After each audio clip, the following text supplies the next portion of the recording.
ahí que todavía no terminaron de entregar. Sí, sí, decime. Taylor era el que se fijaba cada movimiento de los empleados que eran innecesarios, o sea, porque yo me acuerdo que había un autor, no sé cuál era, pero se fijaba qué movimientos hacía el empleado y que si eso no era necesario que lo haga, lo anotaba, o sea, Exacto, para que no. Era eso, era como ese. que Ese. tengo una nube ahí. El estudio de tiempos y movimientos implica eso, ¿sí? Eliminar todo movimiento innecesario. Es Gracias. básicamente automatizar al trabajador, ¿sí? Y al hacer una tarea simple y repetitiva, debería de rápidamente adquirir esos movimientos. ¿Está bien? Como cuando uno aprende a manejar, que después llega un momento en el que no está pensando qué es lo que está haciendo con los pies y con las manos, sino que simplemente lo hace, porque ya lo tiene incorporado. Bueno, sería lo mismo, pero en un ámbito laboral. Ya incorporas el movimiento, pasa a ser parte tuya y a partir de ese momento lo vas a aplicar. Les decía, cuando tenemos una afirmación como esta, en la que habla de que lo único que satisface al trabajador es el dinero, es fácil de voltear la afirmación cuando tenemos un caso en contrario. Simplemente con encontrar uno alcanza. Si yo dijera, una de las cosas más importantes que motiva a una persona a trabajar es el dinero, quizás sería más difícil encontrar muchos casos que digan, no, pará, te estás equivocando. ¿Sí? Pero cuando yo uso un absoluto, el absoluto se rebate bastante fácil. Esto para cualquier discusión que tengan, cuando le digan que todos, o siempre, o nunca, bueno, ustedes van a poder dar vueltas a esa discusión rápidamente con encontrar un caso en contrario. Bien. Entonces, esta idea de Taylor, del estudio de tiempos y movimientos, de la estandarización, de la división del trabajo, del hombre económico, de pagar por unidad producida, va a formar lo que conocemos como administración científica. ¿Qué es lo que logró él en las empresas, en las fábricas? Básicamente lo que logró es orden. A partir de aplicar los principios de Taylor, las fábricas lograron aumentar sus niveles de producción. ¿Sí? Bajaron los costos y aumentaron los niveles de producción. Es decir, que el resultado fue positivo. Sin embargo, ustedes cuando sigan leyendo el capítulo, sobre todo al final del capítulo que habla de las críticas, van a ver que es un modelo bastante criticado, el modelo taylorista. ¿Por qué? Porque ustedes se imaginan todo el día haciendo la misma tarea repetitiva que requiera siempre el mismo movimiento. Una vez en un aula pregunté a los alumnos cuál le parecía la tarea más aburrida del mundo. Y un alumno me dio la mejor respuesta que escuché hasta ahora, que fue ponerle el sellito. No, uno me había hecho poner el sellito de los huevos. ¿Vieron que los huevos a veces vienen sellados? Esa es la tarea más riesgosa del mundo, les diría yo. Porque yo lo rompería a la mitad. Los rompo siempre por orden natural, imagínense encima poniendo un sello. No, uno me dijo una respuesta que fue muy buena, que fue ponerle las calcomanías a las bananas. Imagínate todo el día poniendo calcomanía de banana. Imagínense ustedes todo el día martillando, ¿sí? Todo el día lo que tienen que hacer es esto. Todo el día. 8 horas por día. 5 días de la semana.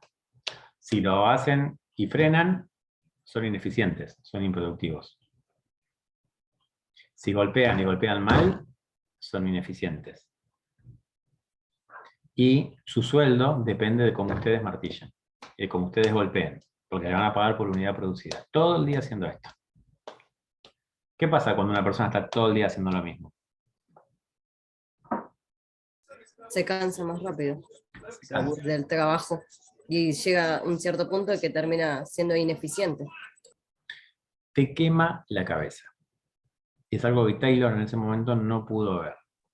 La repetición puede llevarte a ejecutarlo cada vez mejor, pero después de un tiempo te cansa y justamente, como bien decía Valeria, te lleva a la ineficiencia. ¿Por qué? Porque ya de cansado lo empezás a hacer mal. Y esto Taylor en su momento no lo pudo ver, ¿sí? No lo visualizó. Hay una película muy conocida que se llama Tiempos Modernos, de Charles Chaplin. No sé si la han tenido la posibilidad de ver. Se las voy a mandar igual. Les voy a mandar un mail con el video, con un extracto de la película para que la vean. Y también con otro videito muy interesante de algo que vamos a hablar ahora, en 2 minutos. La película Tiempos Modernos básicamente es una crítica al modelo taylorista de producción. Al modelo, en realidad no taylorista, de la escuela clásica. De Taylor, de Ford y de Fayol. ¿Por qué? En esa película se lo ve a Chaplin que está, imagínense ustedes, el tipo todo el día tiene que ajustar unas tuercas, ¿no? Entonces estaba con unas pinzas ajustando unas tuercas, haciendo este movimiento, todo el día. Tanto estaba todo el día haciendo este movimiento, que cuando termina la película el tipo se va a su casa y sigue haciendo el mismo movimiento. Eso es lo que generaba esa forma de trabajo.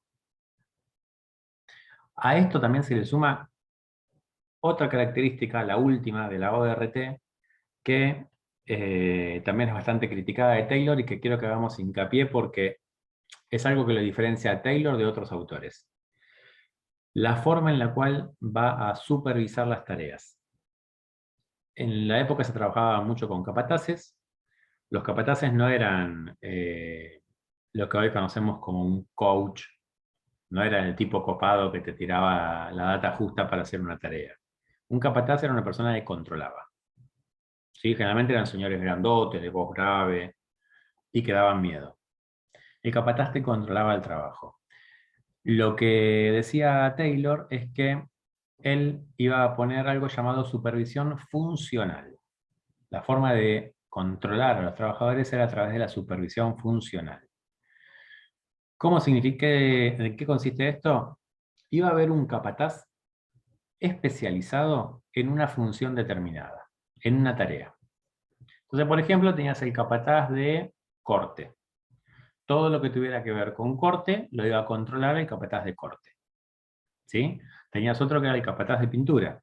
Entonces, toda tarea que tuviera que ver con pintura, se encargaba el capataz de pintura, la controlaba él. Y tenías otro que era el capataz de pegado. Todo lo que hubiera que pegar lo controlaba él. ¿Qué pasa cuando una persona realiza las 3 tareas? Corta, pega y no me acuerdo qué otra había hecho, bueno, pero la tercera. ¿Alguno de ustedes tiene más de un jefe?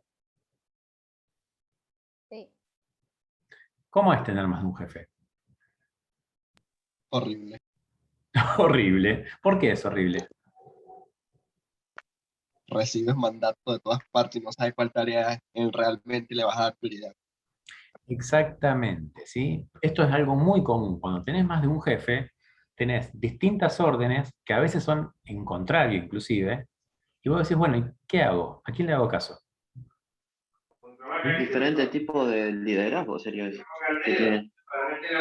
No, no tiene que ver con tipos de liderazgo, porque los 3 pueden tener el mismo tipo de liderazgo, los 3 Pero capataces. que había una falta de comunicación entonces entre los capataces. Es que el capataz era especialista y se encargaba de su especialidad. Imagínense ustedes que van al médico. La medicina se caracteriza por tener muchas especialidades. Entonces imagínense ustedes que van al médico y lo analizan a ustedes 3 especialistas. No sé, un traumatólogo, un nutricionista y un cardiólogo.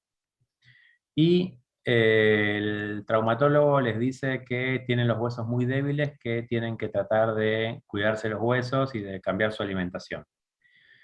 El nutricionista le dice que tienen sobrepeso, que entonces tienen que hacer actividad física para bajar de peso. Y el cardiólogo le dice que están complicados en la parte cardiológica, que tienen que tomar una determinada pastilla que lo que pueda llegar a hacer es debilitarle un poco los huesos. ¿Qué hacen? Ninguna de las cosas. Ninguna de las cosas que dijeron. Me meto un corchazo, básicamente, y listo, hacemos una corta. Pero con los jefes pasa eso mismo, que es, va a haber situaciones en las cuales un especialista me va a poder dar una mirada muy buena al respecto, porque me va a decir, mira, vos lo que estás haciendo está mal por esto, esto, esto y esto. El tema de las especialidades es que cada uno va a considerar que su especialidad es lo más importante. Entonces, va a venir un jefe y me va a decir, vos tenés que sacar estas fotocopias porque las necesito para dentro de media hora. Vos te pones a sacar fotocopias y va a venir otro y te va a decir, no, no, pará, tenés que ir al banco porque si vos no vas al banco no cobramos. Así que tenés que ir al banco a hacer un depósito.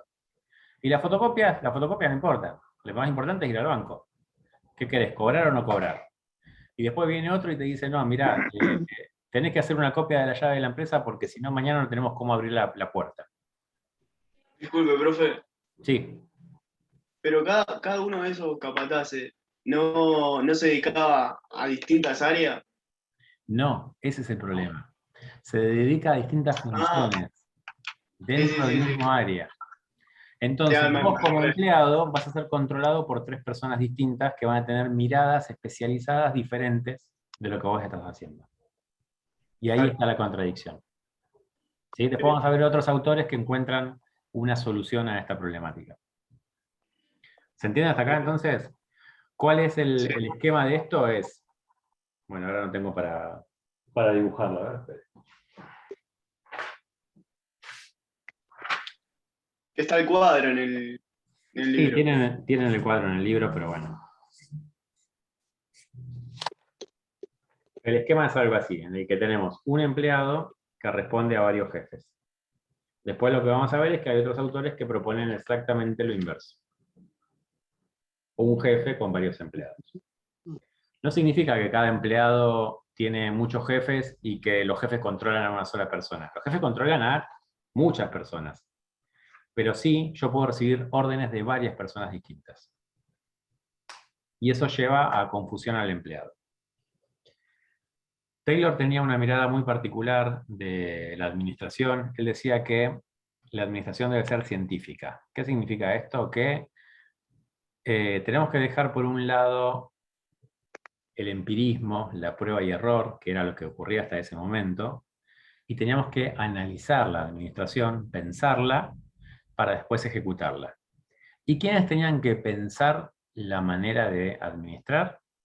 Bueno, Taylor opinaba que quienes debían pensar eran los ingenieros. Los trabajadores no tienen que pensar. Los trabajadores tienen que hacer lo que se les dice que hagan. Los ingenieros son los que tienen que pensar. Él separaba el pensar del hacer. Hacían unos, pensaban otros. Pensaban los ingenieros. Taylor era ingeniero. Es un dato de color nada más, ¿no? Para que tengan en cuenta. Bien. Esta forma de trabajo, este modelo taylorista, yo les dije que generó buenos resultados en la época y que se sigue utilizando hoy en día. ¿Alguien se le ocurre de dónde es que se utiliza esta forma de trabajo?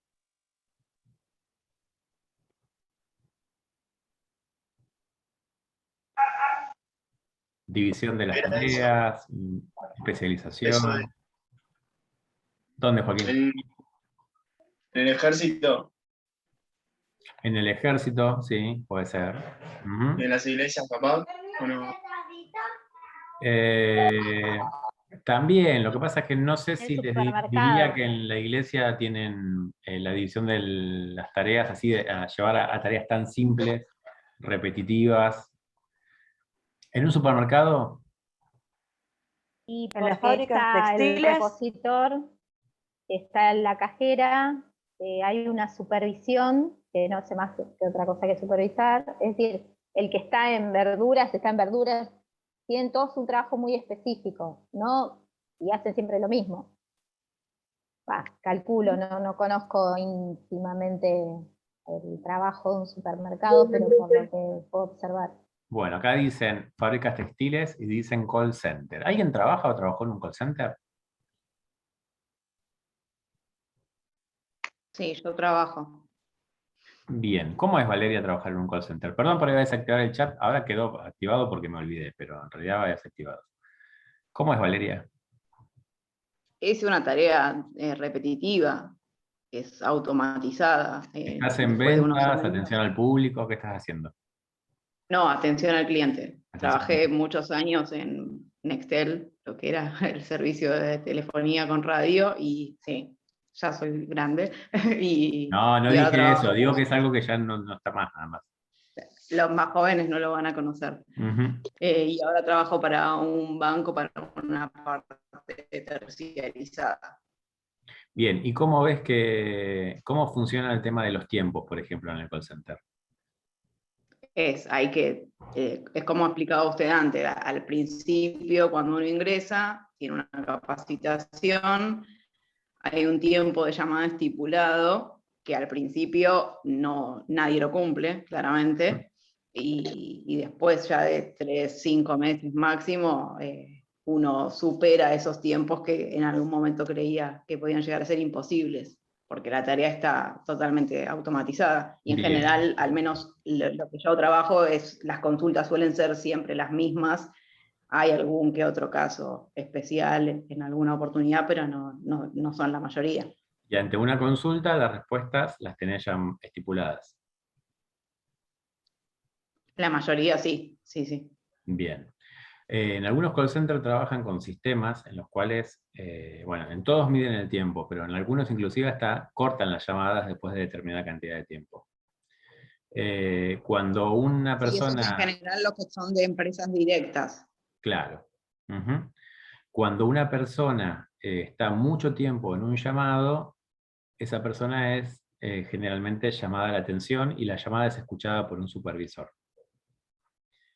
Y el supervisor después analiza las respuestas que dio la persona y le explica cómo tendría que haber respondido para que la llamada sea más corta.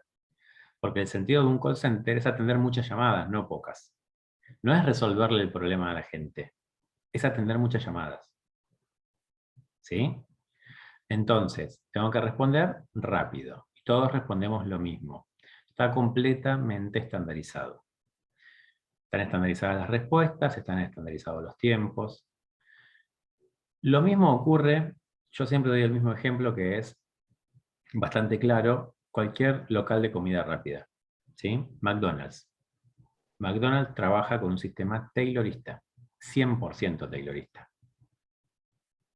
División del trabajo, cada uno realiza una tarea específica y sencilla, no son tareas complejas. Nadie absolutamente cocina toda la comida en McDonald's.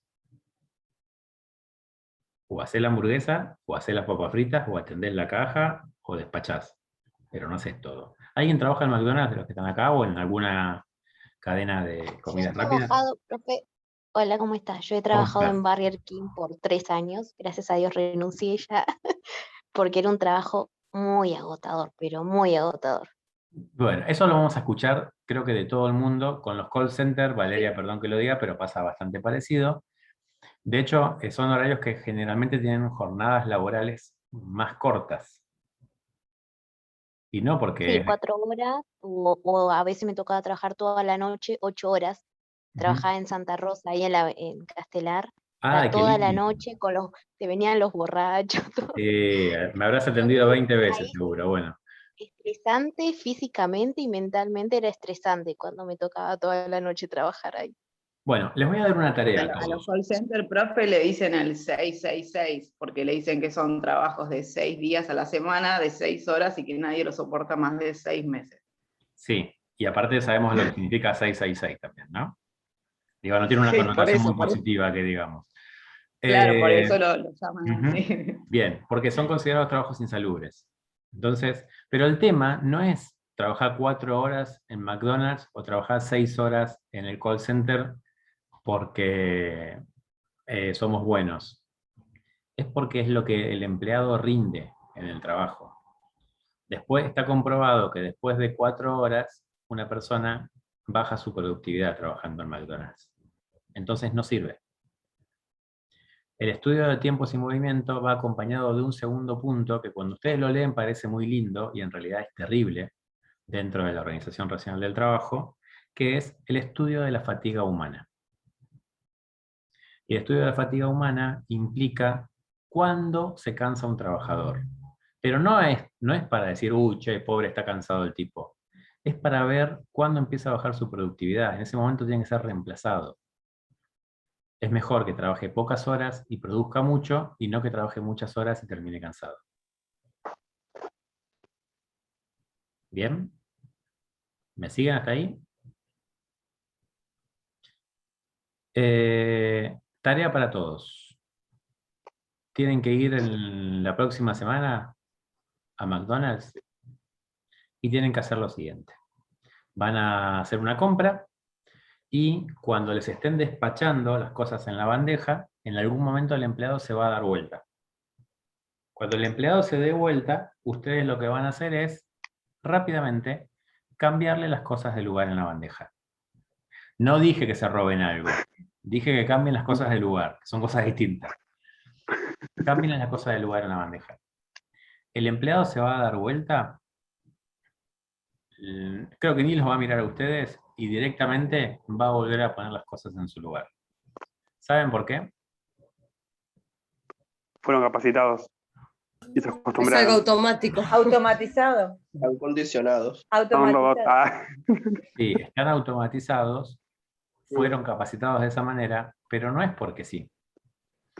Las cosas... estandarizados, pero hay una película que cuenta Una de estrategia cómo se tienen que de mover, poner telemarketing. las cosas en orden. Bien, Estaba hay una comprobado, película... cronometrado, que era así. Tal cual, hay una película que está en Netflix, estaba, no sé si sigue estando todavía, que se llama Hambre de Poder, que es la historia de McDonald's. Yo les voy a mandar un fragmento de esa película en la que muestra cómo se arma un local de McDonald's, para que vean ustedes lo que fue el estudio de tiempos y movimientos que se produce ahí. El empleado va a Es dar... terrible esa película. Es terrible. El empleado va a dar vuelta a las cosas en la bandeja y las va a poner en su lugar, porque las cosas tienen un lugar dentro de la bandeja, y no es porque sí. La bebida tiene que ir en el medio. No es, muchos sostienen que es por un tema de equilibrio de la bandeja, ¿sí? La bebida va en el medio para que no se caiga. No es solamente un tema de equilibrio, es un tema de estandarización. Y la estandarización es un sistema de control. Si yo tengo siempre la distribución dentro de una bandeja de la misma forma, con un golpe de vista me voy a dar cuenta qué es lo que falta. Porque va la gaseosa en el medio, las hamburguesas al costado y las papas fritas apoyadas arriba. Si yo tengo que despachar esto, doy un golpe de vista, si no están las papas fritas, es porque ustedes no me hicieron caso y se las apanaron, o porque no las puse. Si no las puse, de un golpe de vista me estoy dando cuenta qué es lo que falta despachar de ese pedido. Eso es lo que proporciona la estandarización.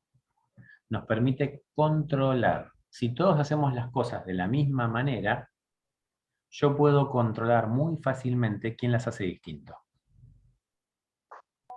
Por lo tanto, ¿quién Igual, profe, sí. no sé si algunos se habrán dado cuenta, pero cuando vos vas a McDonald's, hay algunos que hacen así y enseguida van y buscan lo que falta. O sea, es un flash que hacen y van y buscan.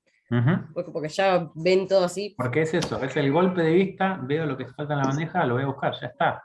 No hay Cuando duda de no, qué es lo que cuando falta. a mí Porque cada cosa no tiene su trabajaba en lugar. Burger y no ponía primero la servilleta, me retaban, porque lo primero que tenía que poner en la bandeja era la servilleta. Ahí va. ¿Ven? Así todo ordenadito, era la servilleta, la bombilla, los vasos, todo así.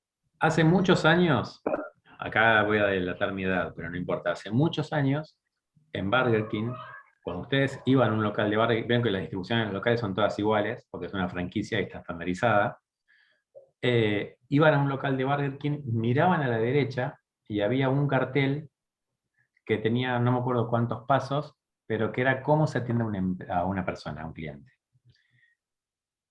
Paso número 1, sonría. Paso número 2, tome el pedido. Paso número 3, repita el pedido. ¿Sí? O sea, repetírselo a la persona para ver si es correcto. Paso número 4, ofrezca promociones. ¿Querés agrandar el combo?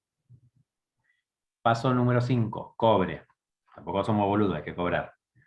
Paso número 6, despache. Bueno, continúan los pasos y el último paso, sonría de vuelta. Estaba estandarizada la sonrisa. También tengo entendido por amigos que el orden de los aderezos también está estandarizado. Hay que poner primero la salsa, la del Big Mac, esa especial, después la hamburguesa, primero el pepino. Está todo controlado eso también. Hace poquito vi en un McDonald's algo que a mí me pareció maravilloso, pero de boludo que no me había dado cuenta yo nada más. El queso no se calienta, el queso se pone frío arriba de la hamburguesa y cuando se cierra en el paquete, ahí es donde el queso se derrite. Con el mismo calor del paquete cerrado con la hamburguesa. Ah, una Sí, boludez porque que la vi hace poco. si se ve la hamburguesa, vas a ver que el queso no está derretido.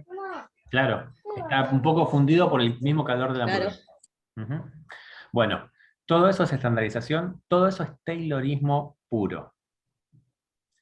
¿Por qué quiero que odien a Taylor? Hace no mucho tiempo un jefe mío, un día que estaba enojado, nos dijo una frase que yo el mismo día tenía que dar clases a la noche y entré al aula y lo primero que hice fue escribir la frase en el pizarrón gigante. La frase era: no piensen, trabajen. Y hay mucha gente que sigue pensando de esa manera hoy, en el año 2021, de que los trabajadores no tienen que pensar, tienen que trabajar y ejecutar. Que hay otro para pensar. Hay muchos que siguen viendo a las empresas como una gran máquina. El problema de las máquinas es que en una máquina uno saca una pieza y coloca otra y la máquina sigue funcionando. Con las personas eso no sucede. Las personas no son partes de una máquina. Entonces, cuando alguien le dice, ¿escucharon alguna vez la frase, esto funciona como un relojito? ¿Sí? Es decir, esto funciona como un relojito. Profe, se cortó, perdón. Lo repito, no pasa nada. Se le ¿Escucharon cortó. alguna vez la frase decir, esto funciona como un relojito? Bueno, es porque entiendo que funciona como una máquina. ¿Sí? En la cual todas las piezas se encajan unas con otras. Las organizaciones no son máquinas, y eso lo sabemos hoy en día, pero no lo sabíamos en el año 1900.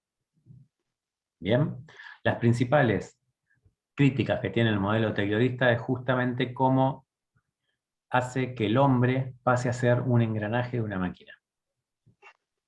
Perdón, esto me hace acordar del McDonald's. Me acuerdo que en un tiempo había una promo que vos apretabas un pulsador y te tenían que hacer el pedido en 60 segundos, creo que era. Y si no te lo hacían, era gratis.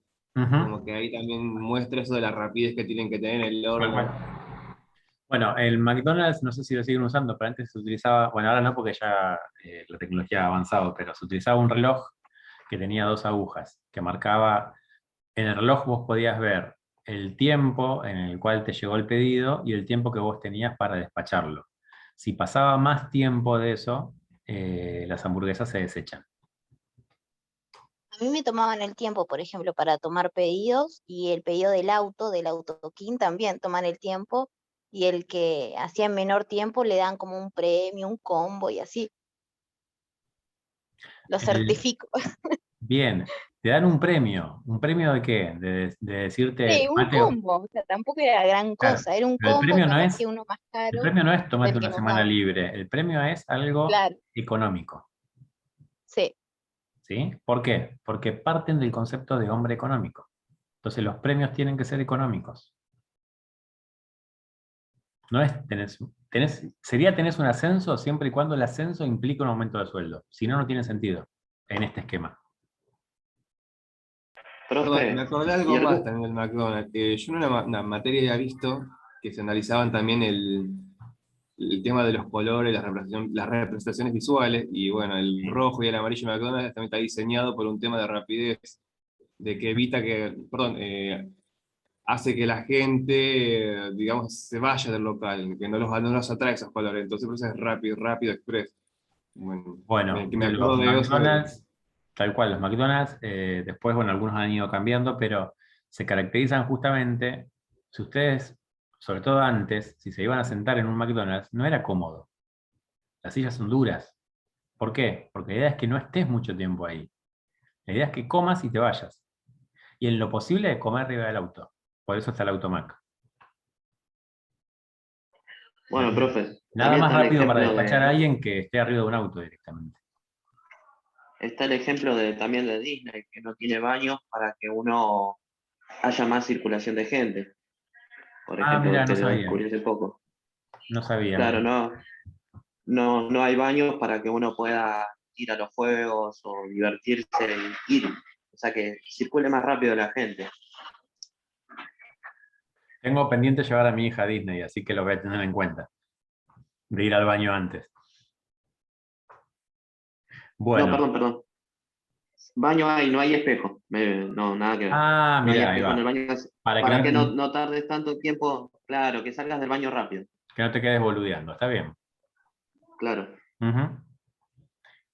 Bueno, entonces no hace falta que vaya al baño antes, perfecto. Bueno, ¿se entiende hasta acá entonces la idea? ¿Sí? ¿Se entiende más o menos la idea del modelo taylorista? Es una forma de administración que es estructurada, rígida, en la cual se dan órdenes, se tienen que cumplir esas órdenes. Todo está previamente pensado, previamente analizado. No podés salirte de eso. Entonces, imaginen ustedes que deja cero lugar para la innovación, cero lugar para decir, che, yo tengo una idea, se me ocurre una forma mejor de hacer las cosas. ¿Sos ingeniero? No, entonces no. Ustedes tienen para leer, esto sí lo tienen que leer y estudiar, los principios de Taylor, que van a ver que son 4. Me voy a fijar exactamente cómo lo tienen como el título en el libro.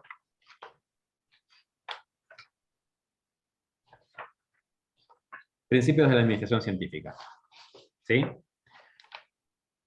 Esto es simplemente para que lo lean porque es muy sencillo. Principio de planeación, es decir que hay que dejar de lado esta cuestión de que el empleado hace las cosas como se le ocurren y que las cosas tienen que estar previamente planeadas de cómo se deben hacer.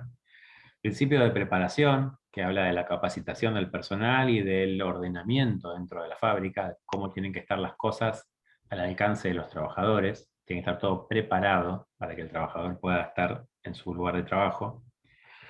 El principio de control y el principio de ejecución. Son simplemente de lectura. Los tienen que leer, pero los tienen que estudiar. ¿Sí? Les digo, no vale la pena que ahondemos en ellos. Sí voy a ahondar en un quinto principio, que generalmente no vemos. ¿Por qué? Porque está 1 o 2 hojas después. Pero es un principio de Taylor muy importante, que es el principio de excepción. Ese sí requiere un poquito de explicación, así que se lo voy a explicar rápidamente y ya con eso cerramos la clase de hoy. ¿Puede repetirlo ¿Principio otra de vez? qué dijo? Perdón, por favor. Principio de excepción.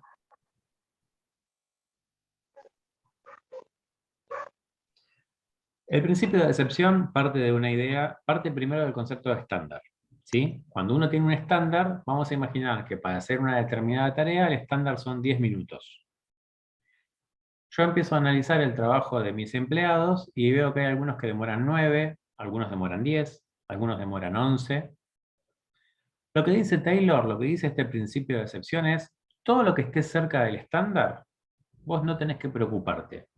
No lo controles, porque significa que se está cumpliendo con el estándar. ¿Sí? Minuto más, minuto menos, pero se está cumpliendo. Lo que vos tenés que analizar, y donde sí tenés que hacer hincapié, es en las excepciones. Es decir, en aquellas situaciones que estén lejos del estándar. Imagínate que vos tenés que fabricar una silla. El tiempo estándar son 10 minutos. Tenés un empleado que demora 15 minutos. Ese caso lo tenés que analizar. ¿Por qué?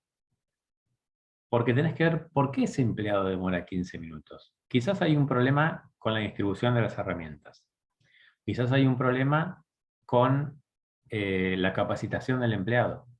Quizás está mal capacitado. Entonces vos pensabas que lo estabas capacitando bien y lo aprendió a hacer de una forma en la cual demora más tiempo. ¿Sí? O quizás es un problema de la persona en sí. Entonces la tendrás que correr de tarea. ¿Se entiende? Si una persona demora más de lo del tiempo estándar lo tenés que analizar. Y si una persona demora menos, también lo tenés que analizar. Por 2 motivos. Por un lado, porque puede ser que esté haciendo la tarea mal por querer apurarse. Acuérdense ustedes que se paga por unidad bien producida. Entonces, cuanto más unidades produzco, más cobro. Eso es muy tentador para hacer las cosas rápido, pero más o menos, y de esa manera tratar de cobrar más. Entonces, si hay un empleado que la tarea que demoraba 10 la hace en 5, quizás la tarea esté mal hecha. Quizás esa silla vos la vas a agarrar y se mueve para todos lados. ¿Sí? ¿Por qué? Porque no le dedicó el tiempo necesario por el afán de querer cobrar más dinero. Y por otro lado, y esto también es muy interesante, ese que demoró 5 lo tenés que analizar muy bien, porque quizás el tipo hizo bien el trabajo y simplemente lo que encontró es una mejor manera de hacer las cosas. Entonces ahí lo que tenés que modificar no es la forma de trabajar de ese empleado, sino que lo que tenés que modificar es el estándar. Y en lugar de que todos demoren 10 minutos, todos van a tener que demorar 5. Porque si hay uno que lo puede hacer en 5 y lo hace bien, ¿por qué los demás no? ¿Se entiende? Entonces quizá lo que hay que cambiar es el procedimiento de cómo se realiza la tarea. Hay que modificar el estándar. Entonces lo que dice Taylor es, de los 1000 empleados que tenés, ok, hay 900 que hacen la tarea en tiempo estándar, que están ahí, y todo eso no te preocupes porque ya está. Eso significa que lo que estaba pensado está funcionando. Ahora, cuando tengas gases extremos, ahí sí analizarlo porque eso te puede dar información para mejorar el proceso. ¿Bien? Es un principio interesante de Taylor. Para cerrar el tema, el Taylorismo funciona. El Taylorismo funciona muy bien hoy en día en muchas empresas. Funciona muy bien en ciertos sectores. Lo que tenemos que entender es que no lo podemos aplicar a rajatabla y tampoco lo podemos aplicar para cualquier tipo de actividad. ¿Sí? Hay gente que piensa que, por ejemplo, una tarea docente puede ser estandarizada. Y estandarizar una tarea docente podría llevar a perder muchas cosas también. ¿Sí? Que una tarea sea estándar significa que cualquier persona la puede realizar. Entonces daría lo mismo que la clase la de un profesor o la de otro, porque igual va a decir lo mismo, en el mismo orden, con las mismas palabras, porque está estandarizado. El día que eso pase, yo dejaré de ser profesor porque no voy a poder decir más insultos ni nada, así que sería aburrido. Bien. Entonces, insisto, el taylorismo funciona, pero no lo podemos tomar como la única herramienta que tiene un administrador. Funcionó muy bien en el año 1900. Ahora, ¿vamos a administrar de la misma manera en el 2021 que en el 1900? Aquellos que piensan que sí, que hay muchos que lo piensan, quedarán con esa opinión. Yo no soy partícipe de eso. ¿Sí? Yo creo que hoy por hoy las personas piensan y hay que aprovechar todo lo que piensan esas personas. ¿Ok? Pero eso es una opinión personal, no tiene nada que ver con la materia. Bueno, ¿dudas? ¿Consultas? Súper claro estuvo. ¿Sí? Bueno. Tarea para el hogar, entonces tienen que ir a McDonald's y hacer la maldad como corresponde. Funcionaba, yo lo hice muchas veces, pero a la madrugada, no lo hice en el McDonald's de Santa Rosa, pero casi, y funcionaba muy bien. Un sábado a las 5 de la mañana era perfecto, porque nadie me daba bola, entonces yo cambiaba las cosas del lugar y las cambiaban de vuelta. Así que háganlo, se los recomiendo. Y estamos hace media hora hablando de comida, vayan a comer. Los dejo tranquilos, descansen, y nos vemos el jueves. ¿Sí? El jueves nos conectamos 6:30 con esta misma dirección de Zoom. Y ya vamos a comer más temprano el jueves. Claro. Gracias, profe. Buenas noches a todos. Buenas noches. Nos Buenas vemos. noches, Sigan bien. profe. Que descansen. Chao, nos vemos. Nos vemos.